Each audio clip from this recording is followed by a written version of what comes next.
Welcome today to our fourth episode of Insert Innovation. And today we have Maegan Lujan, Hi. technology strategist at Toshiba. How are you today? I am good. Thank you so much for having me. Fantastic. Thank you for being here. So the premise of this podcast is we like to bring in successful executives, CEOs, and entrepreneurs and ask questions and probe about how innovation is such an important thing in their field or in their career. How has it helped you overcome a challenge or develop as an executive or professional? And so we're very excited to have you. We like to get started by asking our guests to tell us a little bit about who they are and their background. Yeah, absolutely. Innovation is something that just runs through my DNA, so this is a great opportunity to talk about that. I work, as you said, at Toshiba, and my job is a little bit like air traffic control. I have an opportunity to manage an entire tech stack of software and figure out how we bring that technology to market with inside of the Americas and most recently also internationally. So a lot of moving parts. I never knew our industry existed or people like I existed with inside of our industry. And honestly, it's the technology and the innovation that we do at Toshiba that just kind of wakes me up every day and keeps me moving forward fast. Fantastic. Thank you for sharing that. Now, have you always been in the technology innovation space? I have been, and it was because I chased my curiosity. I knew that I was always curious about technology, software, menu bars, trying to understand the way things worked, and was always just super analytical. And I think technology found me, and that curiosity that I deployed, now 20 years later, gave me the career path that I have today. Fantastic. And then in your own words, how would you define innovation? Oof. Great question. That is such a personal word to everybody. Innovation is not accepting the status quo, and innovation to me is flipping tables while being customer obsessed and looking for better ways of doing things. Mm-hmm. And I think that is the heart of the Toshiba culture. Mm-hmm. It is to always find a better way to do something that meets your customers' needs. And we innovate in so many ways because of that. Fantastic. And can you tell us a little bit about LifeStamp branding? Yeah, LifeStamp. So in 2020, I was in the process of launching my own personal brand. I had the opportunity for Toshiba to travel around the world and to stand up on stages, to be a marketing technology speaker. My name was getting out there, and a lot of people started talking about personal branding, and I didn't really know what that was. So I went through this process of trying to understand it, and I realized that what I do at Toshiba is the same thing that I needed to do for myself, which was identify who I was, what I wanted to do in this world, and really how to figure out how to show up for that. And so I created my own personal brand right as the pandemic was starting to hit and people were going on digital. And a lot of people resonated with my story, where I came from, being former foster youth, to my journey line now at Toshiba.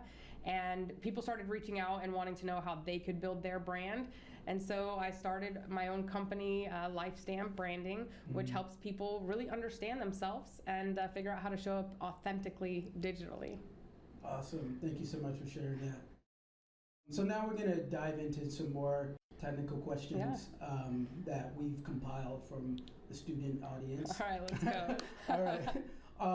And I know you've kind of touched on this already.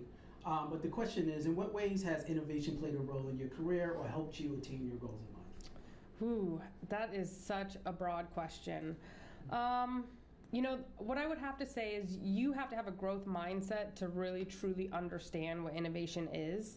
And for me, my growth mindset started when I was really young. I grew up in foster care. I was on my own at 14 years old, and I had to be resourceful. I had to solve problems in ways I didn't know how to solve problems.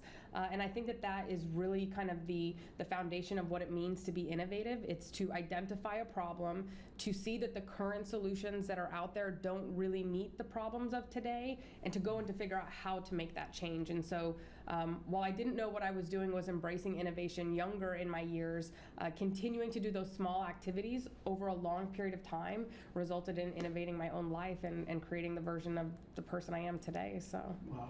You're like the epitome of innovation. It's, you know, Well, a good example. Quoting a good song, I started from the bottom now. I love it.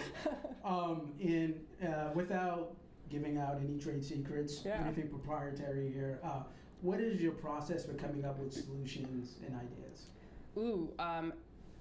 Truthfully understanding the problem.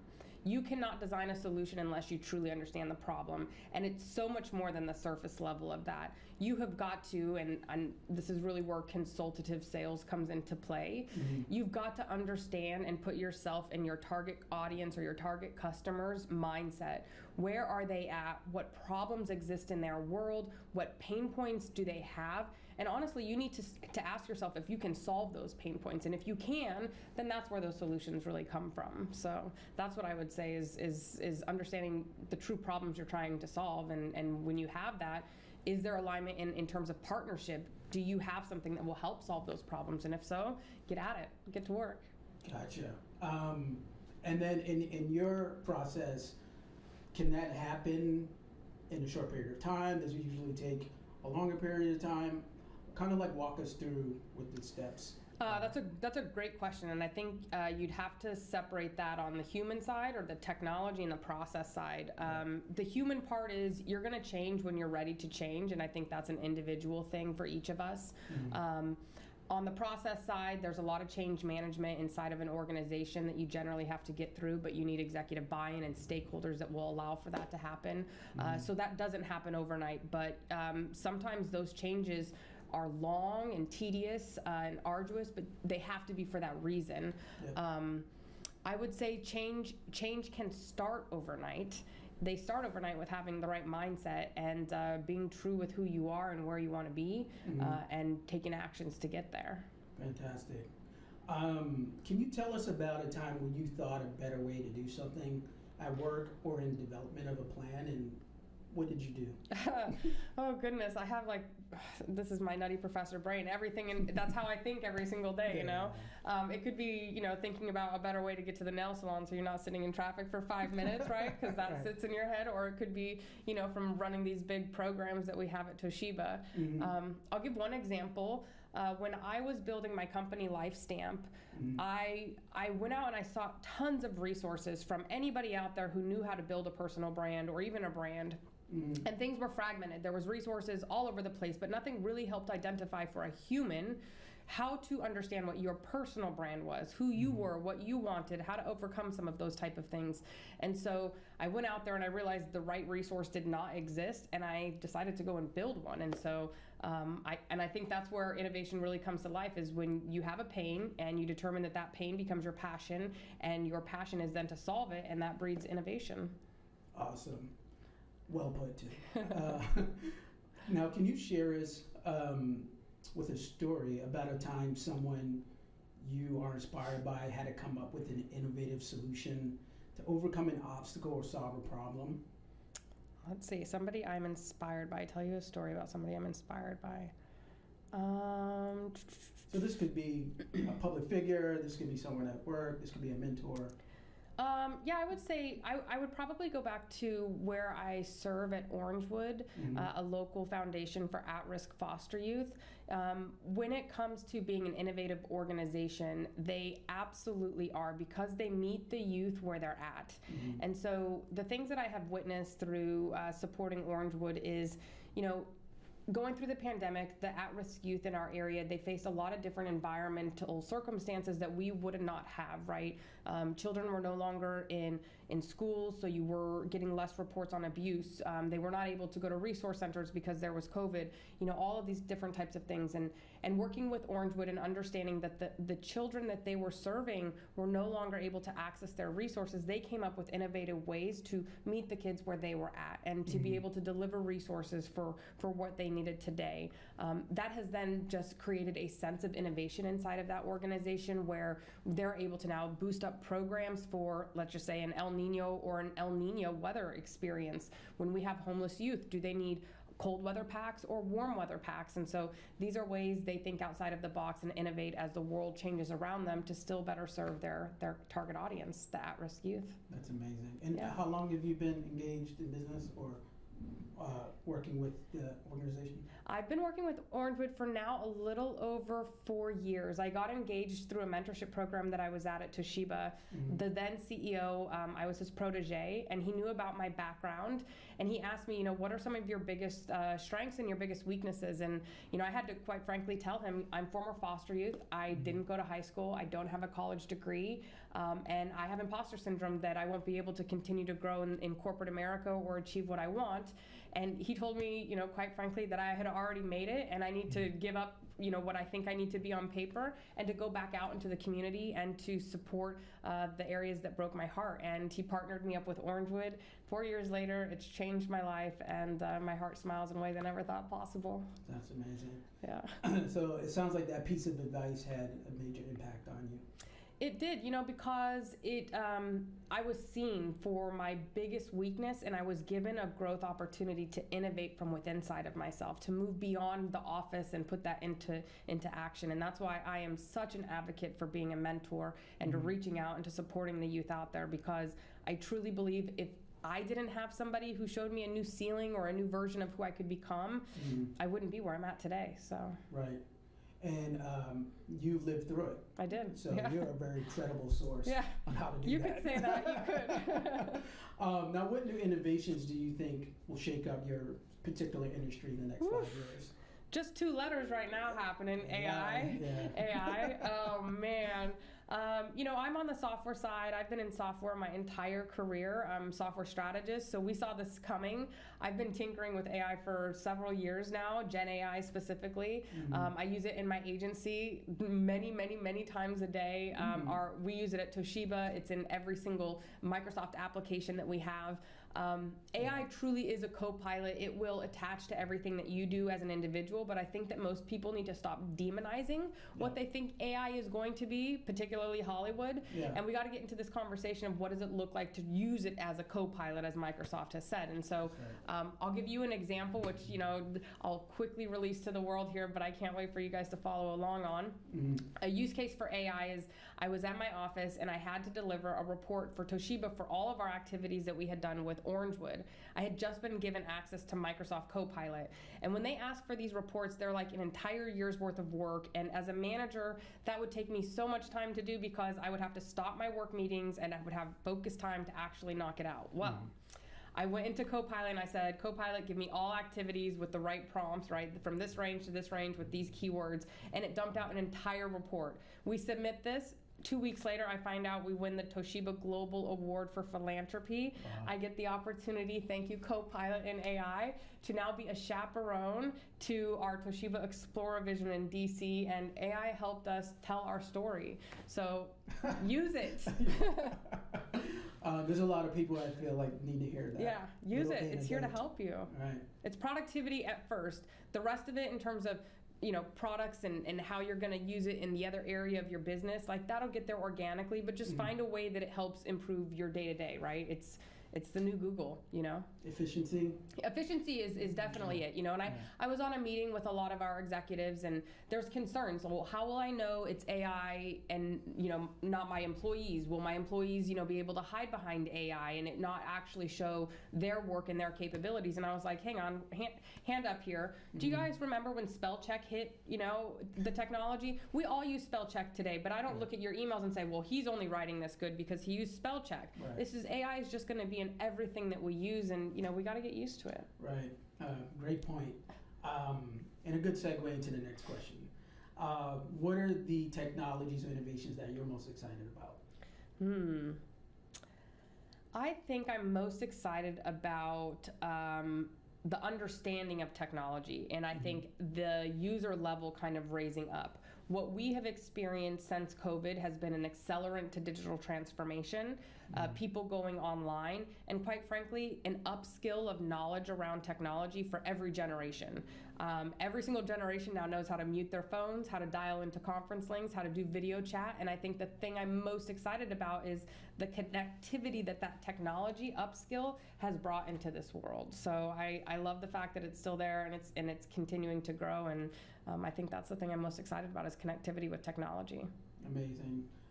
Would you say these new technologies, some AI or others that you're excited about, are bringing people closer together or creating a bigger gap between humans? What I would say is human character dictates the outcome of how AI will be used, just like any tool. If you gave me a hammer and I was a good person, I'm going to go use it to build a house. If you gave me a hammer and I'm a bad person, I'm going to go use it to bust open a window or whatever bad people do with said hammer. So AI is a tool. You can train your AI to do the things that you want it to do. And so what I would say is, are you a good person and should you be trusted to use AI out there in the real world? And I think the governance of how AI is used should be scrutinized completely. Yes, I totally agree. Now, who would you consider one of your favorite innovators? One of my favorite innovators? I would say disruptors would probably be Gary Vee to Elon Musk. I mean, these are the controversial people out there innovating in ways, whether you agree or not, you cannot ignore. Right. And are there any specific initiatives or programs or products or companies they've launched that have inspired you in any way?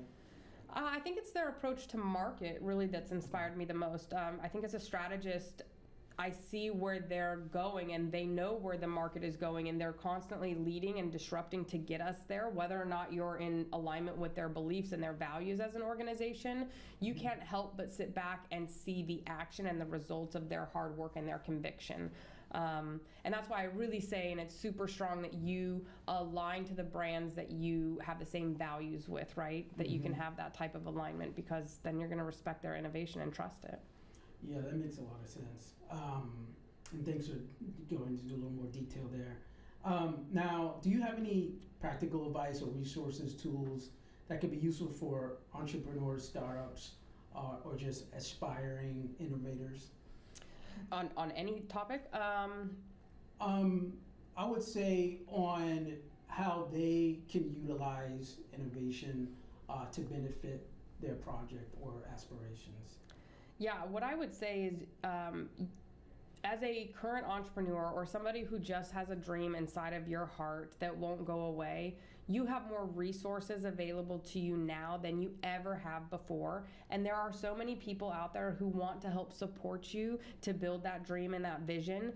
You just have to be able to stand up with confidence and walk down the path that you know you were supposed to be on. And so if you want it, you're gonna have to work for it. You're gonna have to reach out for the right resources, make the right connections, and most importantly, be true to yourself. This is not an easy path that you are choosing. This is a difficult path, but the people who stick to it, as you know, who truly believe that they are entrepreneurs, who live for this stuff, they flip the tables, they innovate, and they change the world because they believed in it to begin with. Right. And any practical advice an entrepreneur could take home with them if they do, experience a hurdle or a challenge or an obstacle? And have there been, and I think you've touched on it earlier in the conversation, but anything you've ever used specifically that helped you overcome challenges, obstacles in your career? I would say practical advice is, whatever you're going through, up or down, it's a season, right? Not everything is going to just flow in the way that it needs to go. What I think your main focus should be as an entrepreneur is to find the team that does the job better than you. You have the dream, you have the vision, so stay in your lane and get the right resources to help you execute, whether those are internal resources, outsourced resources, internet resources, technology resources, whatever those may be. Figure out the right resources to enable that.